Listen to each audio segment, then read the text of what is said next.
નમસ્કાર વિદ્યાર્થી મિત્રો, આજે આપણે ધોરણ 11 માં ચેપ્ટર નંબર 8 માં કણાભસૂત્ર અંગિકા વિશે ચર્ચા કરીશું. કણાભસૂત્રને માઇટોકોન્ડ્રિયા તરીકે પણ ઓળખવામાં આવે છે. આગળના લેક્ચરમાં આપણે અંતઃપટલ તંત્રમાં ભાગ ભજવતી અંગિકા તરીકે અંતઃકોષ રસજાળ, ગોલ્ગી કાય, લાઇસોઝોમ તેમજ રસધાની વિશે ચર્ચા પૂર્ણ કરી. હવે આજના લેક્ચરમાં આપણે અંતઃપટલ તંત્રમાં ભાગ ન ભજવતી અંગિકા તરીકે કણાભસૂત્ર વિશે ચર્ચા કરીશું અને પછી આપણે હરિતકણ અંગિકા વિશે ચર્ચા કરીશું.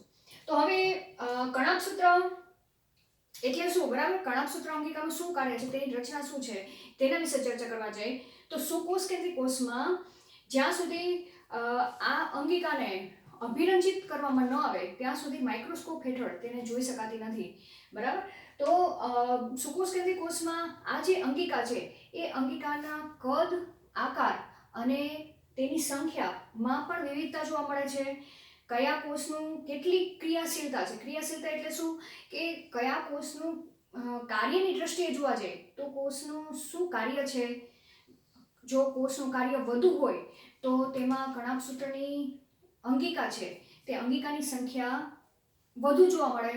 જો કાર્ય ઓછું હોય તો તે કોષમાં કણાભસૂત્રની સંખ્યા ઓછી જોવા મળે છે. એટલે ખાસ ભાર શેના ઉપર આપવામાં આવ્યો છે કે કોષની ક્રિયાશીલતાને આધારે કોષની અંદર કણાભસૂત્રની સંખ્યામાં વધારો કે ઘટાડો જોવા મળે છે. ફોર એક્ઝામ્પલ, આપણા જો બર્ડ્સ છે એટલે કે પક્ષીઓ છે, પક્ષીઓની પાંખમાં કણાભસૂત્રમાં રહેલા જે કોષો છે તેમાં કણાભસૂત્રની સંખ્યા ખૂબ જ વધુ જોવા મળે છે, કારણ કે તેની ક્રિયાશીલતા એ સમયે એ ભાગમાં કેવી હોય છે, વધુ હોય છે. અને અમુક કોષમાં તો કણાભસૂત્રની સંખ્યા ખૂબ જ ઓછી જોવા મળે છે, 1 અથવા 2ની સંખ્યામાં જોવા મળે છે. તેના સિવાય જોવા જઈએ તો આકારની દ્રષ્ટિએ જોવા જઈએ તો કણાભસૂત્ર કાં તો તંતુમય સ્વરૂપે હોય છે અને મોટા ભાગના કણાભસૂત્ર એ નળાકાર સ્વરૂપે જોવા મળે છે. અને તેની અંદરની રચનાની દ્રષ્ટિએ જોવા જઈએ તો તેનો અંદર કણિકામય રચના જોવા મળે છે. તો કણિકામય એટલે શું, એ આપણે આવો શબ્દ તો આગળ અંતઃકોષ રસજાળમાં પણ ચર્ચા કરી ગયા હતા કે અંતઃકોષ રસજાળ ઉપર જો રિબોઝોમ આવેલા હોય તો તે અંતઃકોષ રસજાળના ભાગને આપણે શું નામ આપેલું છે, કણિકામય અંતઃકોષ રસજાળ નામ આપેલું છે, બરાબર? તો સેમ એ રીતે અહીંયા પણ શું આવે છે, કણાભસૂત્રની અંદર રિબોઝોમ્સની હાજરીના આધારે રિબોઝોમ્સ અંદર જોવા મળે છે, કણાભસૂત્રની અંદરની બાજુએ. તેથી તેની રચનામાં પણ કેવી જોવા મળે છે, કણિકામય સ્વરૂપ જોવા મળે છે, બરાબર? તો અહીંયા આપણે લખી શકીએ રિબોઝોમ્સને આધારે. હવે જો તેનો વ્યાસ આપણે જોવા જઈએ તો 0.2 થી 1 માઇક્રોમીટરનો જોવા મળે છે અને લંબાઈ જોવા જઈએ તો 1 માઇક્રોમીટર થી 4.1 માઇક્રોમીટરની જોવા મળે છે. હવે રચનાની વાત કરવા જઈએ તો કણાભસૂત્ર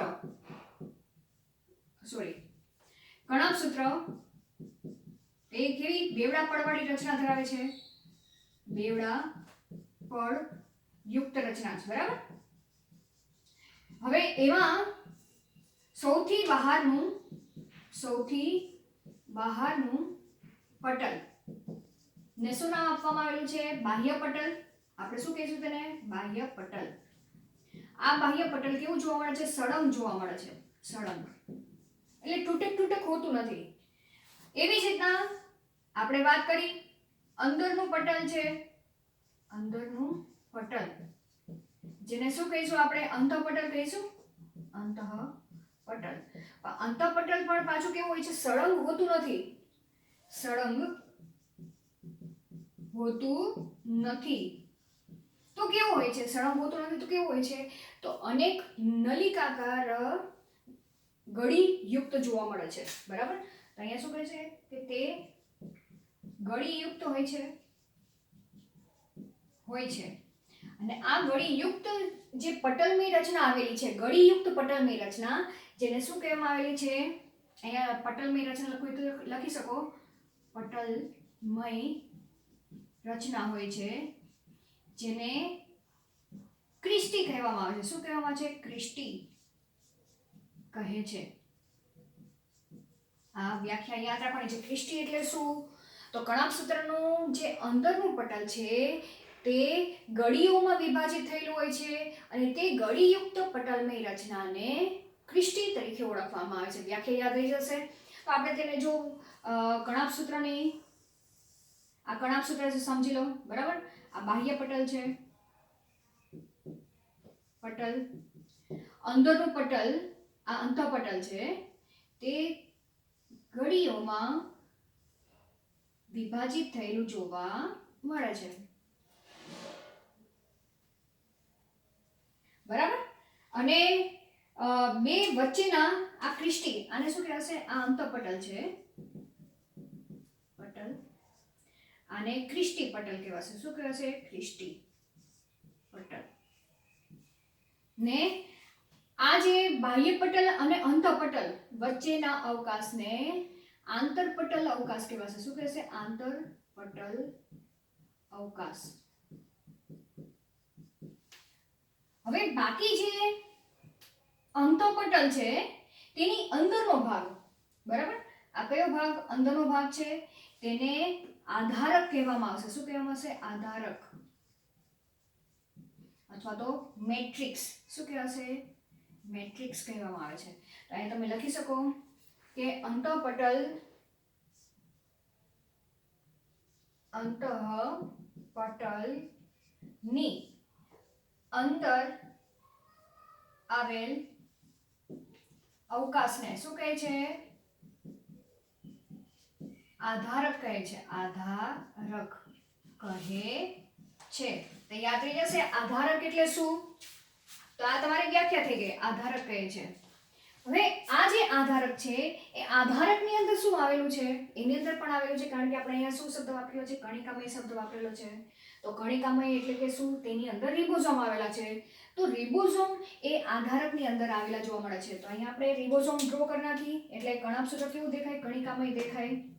આ શું છે? રિબોઝોમ છે. બરાબર, રિબોઝોમ્સ. હવે રિબોઝોમ્સ પાછા કેવા જોવા મળે છે? 70S પ્રકારના જોવા મળે છે. તો અહીંયા લખી નાખો આધારકમાં શું શું આવેલું છે? રિબોઝોમ્સ કેવા 70S પ્રકારના આવેલા છે.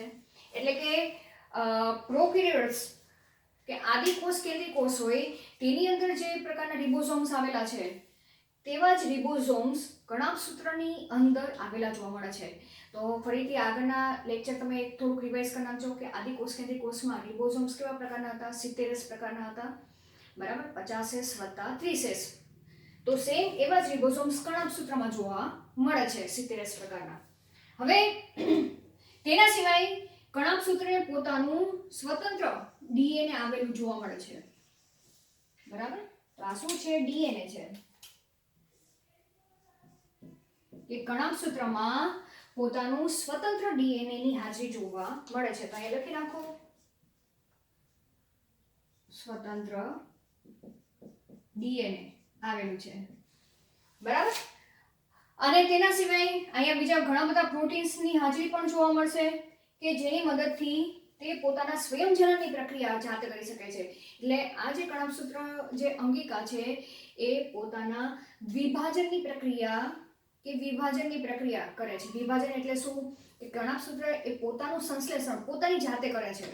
માનો કે કોઈ કોષને વધારે હવે કાર્યરત જ્યારે થશે ત્યારે તેની અંદર જે કણાભસૂત્રની સંખ્યા છે તે કેવી થતી જશે? વધતી જશે.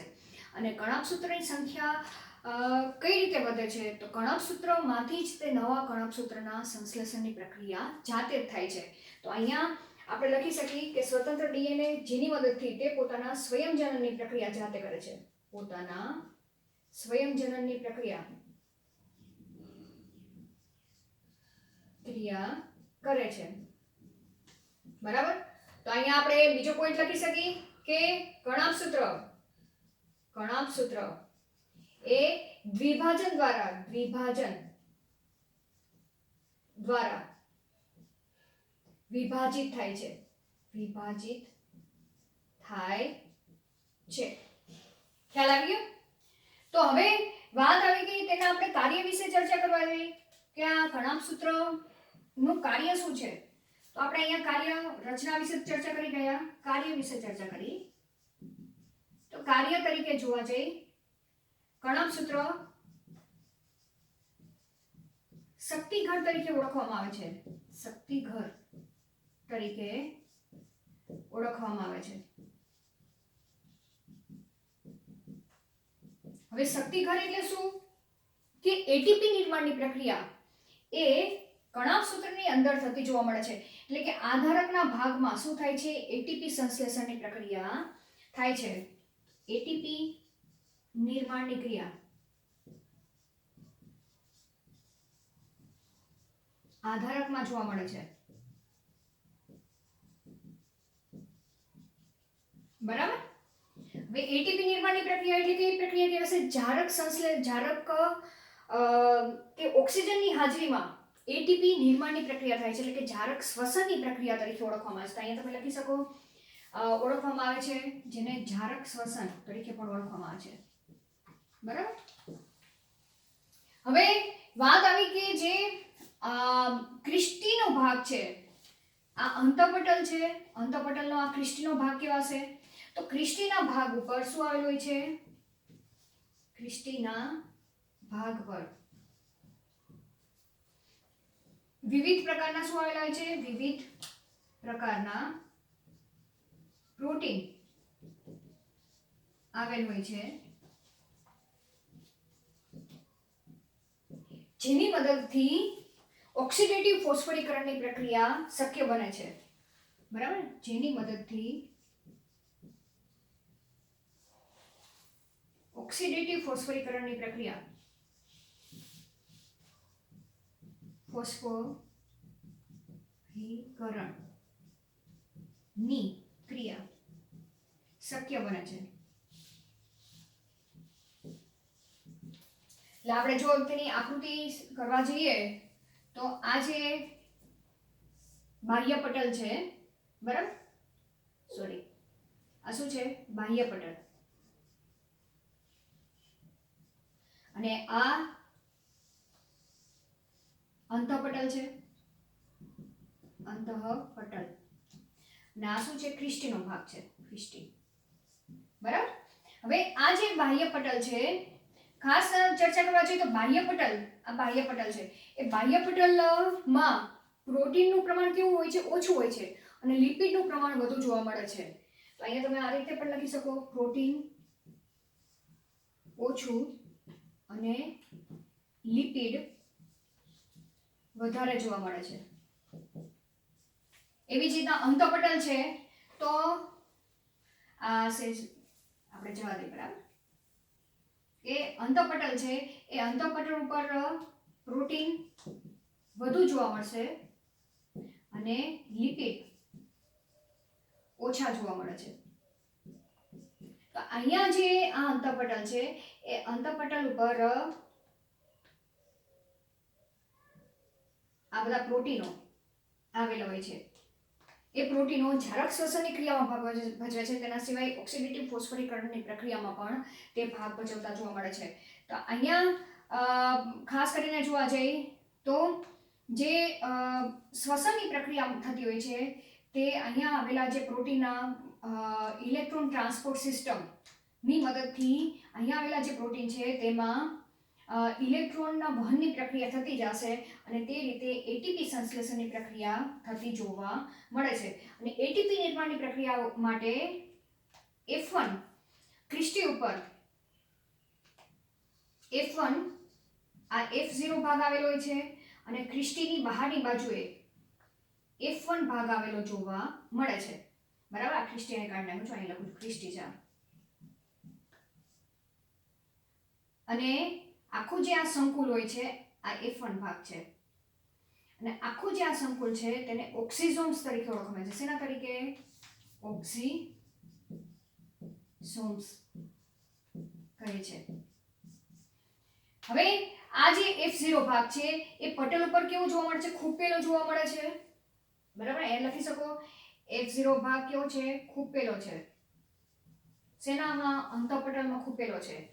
આ સ્ટોક છે અને F1 ભાગ છે. હવે જ્યારે જારક શ્વસનની પ્રક્રિયા થશે તે સમય દરમિયાન અહીંયા હાઇડ્રોજનનું પ્રમાણ વધી જશે. આ હાઇડ્રોજનનું પ્રમાણ વધી જાય છે, એટલે કે પ્રોટોનનું પ્રમાણ વધી જાય છે. બરાબર. હવે આ જે પ્રોટોન અહીંયા અંતઃપટલ એટલે આ કયો ભાગ કેવા છે? આપણે આ ભાગ છે. બરાબર. અહીંયા F0 ભાગ, હું તમને અહીંયા F0 લખું છું, અને આ F1 ભાગ છે. ખ્યાલ આવી ગયો? એ જ મેં તમને આકૃતિ અહીંયા કરેલી છે. આ આધારકનો ભાગ છે, એટલે આ આધારકનો ભાગ છે અને આ બહારનો ભાગ છે. તો હવે જ્યારે આધારકના ભાગમાં પ્રોટોનનું પ્રમાણ અહીંયા કેવું હોય છે, ઓછું હોય છે, અને અહીંયા પ્રોટોનનું પ્રમાણ કેવું હોય છે, વધી જશે જ્યારે ક્ષારક શ્વસનની પ્રક્રિયા દરમિયાન. એ સમય દરમિયાન આ જે પ્રોટોન છે એ પ્રોટોનનો કોષ અંતઃપટલ પાર કરીને અંદર જઈ શકતા નથી. એ સમયે આ જે ઓક્સિઝોમ્સ છે તેમાં રહેલા F0 પ્રોટીનનો ભાગ માંથી પહેલા પ્રોટોન જશે, દાખલ થશે, પછી F1 ભાગમાં દાખલ થશે, અને F1 ભાગ એ બીજું કંઈ નથી પણ પ્રોટીનનો જ ભાગ છે, બરાબર. એ પ્રોટીન ATPase તરીકે વર્તશે. શેના તરીકે? ATPase તરીકે વર્તે છે. અને જ્યારે પ્રોટોન F0 માંથી F1 માં દાખલ થશે ત્યારે આ પ્રોટીન સક્રિય થશે અને જેની મદદથી આધારકમાં રહેલું જે ADP છે એ ADP સાથે ફોસ્ફરસ જોડાશે, અકાર્બનિક ફોસ્ફરસ, અને ATPના નિર્માણની પ્રક્રિયા થતી જોવા મળે છે, બરાબર. તો આખી આ સમગ્ર પ્રક્રિયા આપણે આગલા ચેપ્ટરમાં ચર્ચા કરવાની છે. તમારે આખી જે પ્રક્રિયા છે એ તમારે લખવાની જરૂર નથી, પણ કઈ રીતે ATP નિર્માણની પ્રક્રિયા થાય છે, કઈ રીતે ઓક્સિડેટિવ ફોસ્ફોરીકરણની પ્રક્રિયા થાય છે એની થોડીક તમને સંક્ષિપ્તમાં અહીંયા ચર્ચા કરેલી છે, બરાબર. તો અહીંયા આપણે ATP સંશ્લેષણની પ્રક્રિયામાં શક્તિઘર તરીકે તેને ઓળખવામાં આવે છે. અને તેના સિવાય અહીંયા RNA અણુ પણ આવેલા જોવા મળે છે થોડા પ્રમાણમાં, બરાબર. પ્રોટીન પણ આવેલા જોવા મળે છે, અને રિબોઝોમ્સ પણ અહીંયા 70 પ્રકારના રિબોઝોમ્સ જોવા મળે છે. તો આપણે કણાભસૂત્ર અંગિકા વિશે ચર્ચા કરી ગયા. આગળ આપણે રંજક કણો વિશે ચર્ચા કરીશું. Thank you.